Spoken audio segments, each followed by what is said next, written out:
Aperçu qu'il y a sur votre Mac qui est natif à Apple, que l'on voit ici.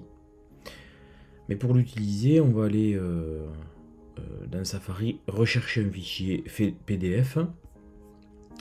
Je vais vous montrer comment c'est facile de trouver,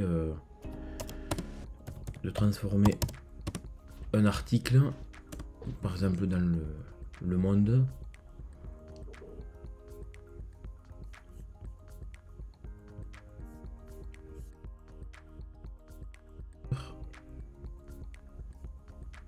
Admettons, on veut travailler sur cet article-là, on voudrait le récupérer.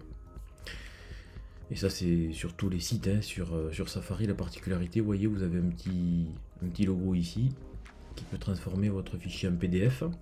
Donc voilà, le fichier, l'article s'est transformé en PDF que vous pouvez récupérer en faisant fichier exporté au format PDF.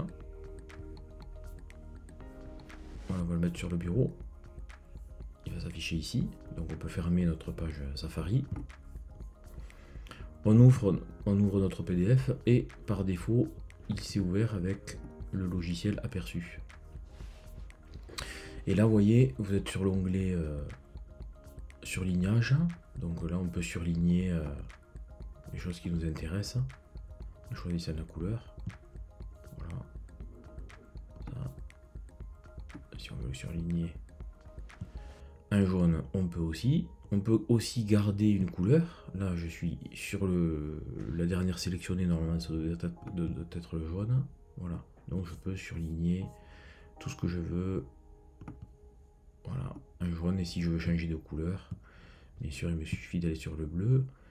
Là, on reste sur la partie sélectionnée. Et là, chaque fois, ce sera en bleu que je surlignerai. Voilà. Ça, c'est pour le surlignage. Donc, vous pouvez augmenter ou diminuer l'article à votre convenance. Là, c'est les informations sur le fichier. Il pèse 163 KO. Alors, vous pouvez envoyer aussi votre fichier par mail, par message, AirDrop ou note. Là, c'est pour si vous avez c'est surtout pour les photos, des fois quand on les télécharge, elles ne sont pas dans le bon sens, il suffit de cliquer ici et ça se remet dans le bon sens. Voilà. Et ensuite il y a l'onglet annotation, et ça c'est vraiment très intéressant. Avant de juste de voir le fichier annotation, vous voyez ici, quand la fonction rechercher, c'est très bien sur un PDF. Sur Mac, c'est que, mettons, vous voulez tous les endroits où il y a le mot enfant. Alors, j'écris enfant. Et vous voyez que partout où il y a le mot enfant, eh bien, ce sera en jaune. Voilà, il n'y en aura peut-être pas d'autres, mais le peu qu'il y a eu, vous voyez. Voilà, donc ça c'est très intéressant quand on a un PDF qui est très long et qu'on veut rechercher des mots en particulier. Donc revenons sur notre partie annotation. Vous avez différentes choses ici. Alors je ne vais pas pouvoir tout expliquer, mais en tout cas ici vous pouvez écrire ce que vous voulez. Voilà. Là c'est sous forme de flèche que vous pouvez ensuite régler ou déformer à votre convenance. Alors là je sais pas la différence. Bon bref. Là en tout cas, ici c'est surtout cette partie là que j'utilise souvent. Si vous voulez mettre en relief une partie de votre PDF, vous cliquez ici et voyez, si vous voulez vraiment mettre le titre, il faut descendre.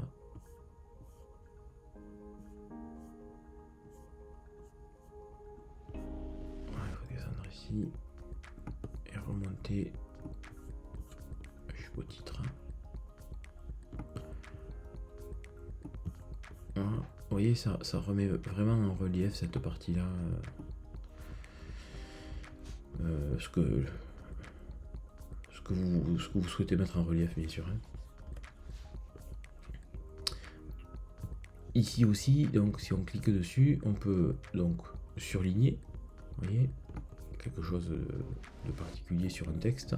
Vous pouvez également, bon, là aussi il y a la flèche que retrouve là, mais là qui est figée, même si on peut la déformer, encore une fois. Et ensuite, vous pouvez utiliser différents carrés. Alors ça, c'est bien pratique. Par exemple, si cette partie-là, vous voulez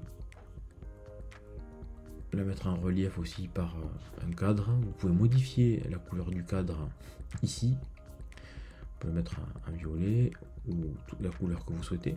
Vous pouvez agrandir également le cadre. Vous pouvez mettre une couleur à l'intérieur du cadre. Alors ça c'est pratique quand vous voulez cacher par exemple du texte. Voilà. Et le contenu derrière cette annotation ne sera pas supprimé, donc on ne le verra pas, mais par contre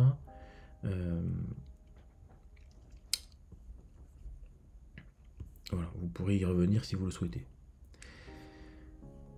Ce qu'on peut faire également dans un cadre comme ça, c'est d'y rajouter du texte. Alors ça c'est pour une signature, ça c'est autre chose, pardon. Ici on peut rajouter du texte. Donc ici, par contre il faut que je mette une couleur, on va reprendre du violet puisque... Alors c'est ici là, quand on va choisir notre couleur de texte, on va remettre cette couleur. Et là vous pouvez modifier bien sûr la police, la taille et mettre après en fonction de ce que vous voulez, on va mettre test, voilà. Vous le mettez là où vous souhaitez. Si c'est quelque chose de long, alors là c'est bien, vous voyez, on vous signale que vous êtes au milieu et pour trouver le... Voilà, là c'est vraiment bien centré. Alors il y a cette possibilité là. Pour ce qui est du logo signature, alors vous pouvez, si vous avez le trackpad, soit signer directement, hein, j'ai cliqué dessus, puis là je fais ce que je veux avec mon logo. Hein. Voilà, donc je vais faire escape parce que je vais l'annuler, c'est ce que je viens de faire. Donc quand on revient à la signature, ce qu'on peut faire aussi, c'est prendre avec l'appareil photo et c'est de mettre, voilà, coucou, c'est de mettre avec un papier. Si vous avez une signature, vous le mettez devant et il va vous la scanner. Peut-être le texte aussi, si vous voulez faire des annotations dans la marge, bien vous pouvez effectivement mettre le texte là où vous voulez. Là forcément vous allez changer certainement, peut-être mettre en noir ou en bleu marine. Voilà, descendre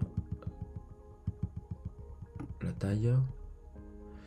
Et là si je veux annoter quelque chose, faire un commentaire, allez, vous faites commentaire. Et si il est un peu trop long, alors voilà ce qu'il faut faire. Vous allez déplacer votre commentaire et vous allez le mettre de cette manière pour que ça rentre ici, vous voyez. Voilà, il va s'adapter à ce que vous voulez. Bon là c'est pas terrible, mais vous comprenez l'idée. C'est vraiment de le rendre accessible sans qu'il gêne trop, puis vous pouvez bien sûr réduire la taille. Voilà en gros ce qu'on peut faire avec ce logiciel Aperçu.